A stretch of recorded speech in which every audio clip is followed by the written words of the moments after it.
बिस्मिल्लाहिर्रहमानिर्रहीम। अस्सलामु अलैकुम वरहमतुल्लाहि वबरकातुहू।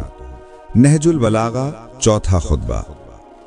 हमारी वजह से तुमने गुमराही की तीरगियों में हिदायत की रोशनी पाई और रिफत व बुलंदी की चोटियों पर कदम रखा, और हमारे सबब से अंधेरी रातों को अंधियारियों से सुबह हिदायत के उजालों में आ गए। वो कान बहरे हो जाएं जो चिल्लाने वाले की चीख पुकार को ना सुने।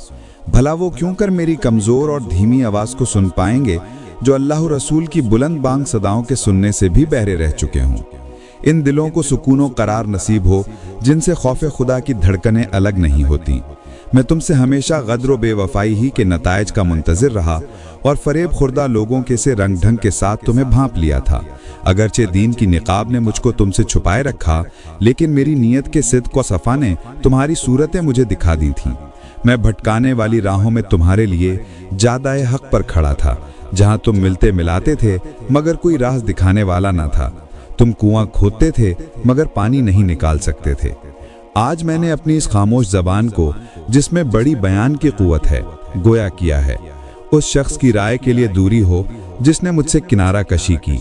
जब से मुझे हक दिखाया गया है मैंने कभी उसमें शक व शुबा नहीं किया।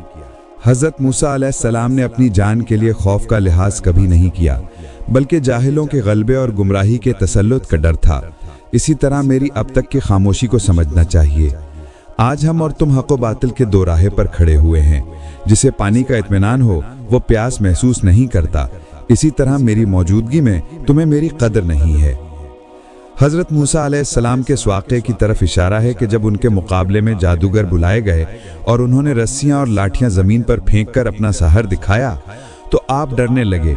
चुनाचे कुदरत का इरशाद है, युख़य्यलु अलैहि मिन सिहरिहिम अन्नहा तस्आ फ़अौजसा फ़ी नफ्सिही ख़ीफ़तम मूसा क़ुलना ला तख़फ़ इन्नका अंतल आला। उनके जादू की वजह से मूसा अलैहिस्सलाम को यूं महसूस हुआ कि वो दौड़ रही हैं, जिससे वो जी में डरे। हमने कहा कि मूसा, तुम कोई अंदेशा ना करो, यकीनन तुम ही गालिब रहोगे। अमीरुल मोमिनीन अलैहिस्सलाम फरमाते हैं कि हज़रत मूसा अलैहिस्सलाम के खौफ खाने का बायस ये नहीं था कि चूँकि रस्सियों और लाठियों को सांप की तरह दौड़ते देख रहे थे, इसलिए उन्हें अपनी जान का खतरा लाहक हो गया हो और वो इस सबब से खाइफ हो गए हों, बल्कि उनके डरने का सबब यह ख्याल था कि कहीं दुनिया वाले इन शोबदाबाजियों से मुतासिर होकर गुमराही में ना पड़ जाएं और इन नज़रबंदियों से बातिल की बुनियादें मुस्तहकम ना हो जाएं। चुनाचे मूसा अलैहिस्सलाम को ये कहकर ढारस नहीं दी जाती कि तुम्हारी जान महफूज है, बल्कि ये कहा गया कि तुम ही गालिब रहोगे और तुम्हारा ही बोलबाला होगा।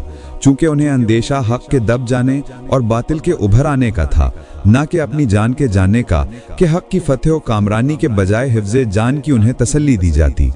हज़रत फरमाते हैं कि मुझे भी खौफ यही है कि कहीं दुनिया वाले इन लोगों यानी तल्हा और ज़ुबैर वगैरह की फरेबकारियों के फंदे में ना फंस जाएं और हक से मुंह मोड़कर ज़लालत व गुमराही में ना जा पड़ें, वरना मुझे अपनी जान की कभी परवाह नहीं हुई। आपसे अगले वीडियो में फिर मुलाकात होगी। तब तक के लिए खुदा हाफिज़।